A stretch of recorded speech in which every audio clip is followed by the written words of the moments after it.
ठाण्यातील बंद कंपन्यांमधील कामगार देशोधडीला लागले, शेकडो मृत्यू पावले, पण त्यांची थकबाकी काही मिळाली नाही. राज्य शासनाने यात हस्तक्षेप करून अशा कामगारांसाठी ठोस उपाययोजना राबवण्याची गरज आमदार संजय केळकर यांनी व्यक्त केली. कामगार मंत्री आकाश फोंडकर यांनी अशा कंपन्यांसंदर्भात लवकरच बैठक घेऊन कामगारांच्या हिताचा निर्णय घेण्यात येईल असं सांगितलं. आमदार श्री संजय केळकर यांनी अधिवेशनात ठाण्यातील बंद कंपन्या आणि कामगारांच्या थकबाकीचा मुद्दा उपस्थित केला.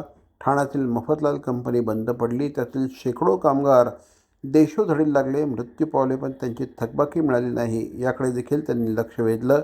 कंपनी बंद पडल्यानंतर कामगारांची थकबाकी दिल्याशिवाय जागा विकता येणार नाही किंवा त्यावर कोणताही नवीन प्रकल्प उभारता येणार नाही किंवा एखाद्या योजनेसाठी जमीनही संपादित करता येणार नाही अशी तरतूद करण्याची गरज असून ठराविक मुदतीतच कामगारांना संपूर्ण थकबाकी मिळावी अशी जोरदार मागणी देखील यावेळी श्री केळकर यांनी केली.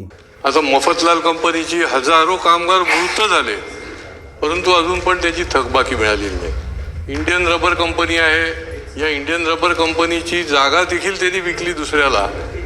ती जागातला काही भाग ठाणे महापालिकेने क्लस्टरमध्ये घेतला जमीन, पण तिथे राबणारे जे कामगार होते त्या कामगारांना अजून त्यांची थकबाकी मिळाली नाही. तिथले देखील 150-200 कामगार मृत पावले.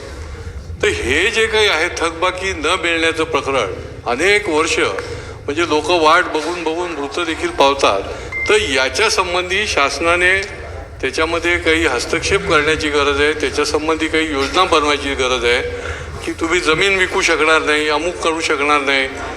तर ती योजना जी आहे की जेणेकरून कामगारांना कुठल्याही परिस्थितीमध्ये त्यांची थकबाकी एक ठराविक मुदतीमध्ये मिळेल. आता प्रॉव्हिडंट फंड देखील मिळालेलं नाही. तर अशा प्रकारचं अन्य कामगारांच्यासाठी देखील बंद पडलेल्या कंपन्यांच्या आपण काही योजना आणि काही ठोस अशा प्रकारच्या उपाययोजना करणार का?